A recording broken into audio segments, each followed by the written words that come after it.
na sua vida.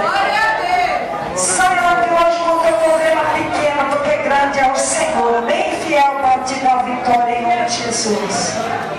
Glória a Deus. Bendito é o nome do Senhor. Glorificado o teu nome, Deus. 5. Aleluia. Glória a Deus.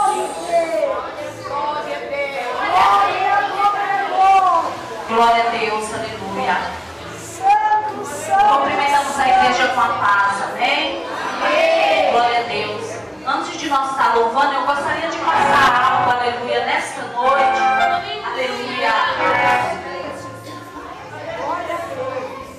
E se encontra aqui, igreja, em 1 Samuel, versículo 3, capítulo 3, verso 10, que diz assim: Então veio o Senhor e Elias esteve, e chamou como 2 outras vezes, Samuel, Samuel, e disse Samuel: Fala, porque o teu servo ouve. Aleluia. Eu quero dizer para você nesta noite, que ainda que você não está conhecendo o chamado do Senhor Jesus na sua vida, aleluia, que você saia daqui nesta noite, sabendo o seu chamado para a sua vida, aleluia. Se o Senhor te chamou para louvar, louve, aleluia. Se o Senhor te chamou para orar, ore, aleluia. Se o Senhor te chamou para ser porteiro, seja porteiro, mas que você saia daqui desta noite, sabendo o seu chamado, amém?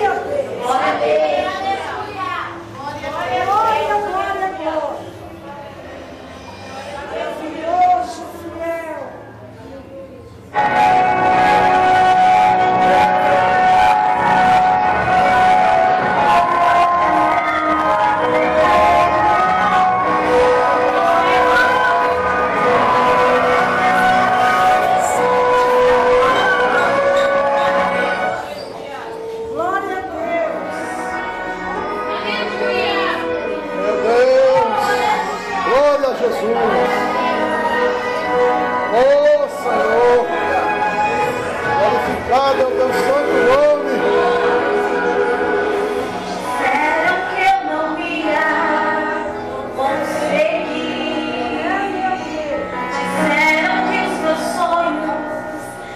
Bye.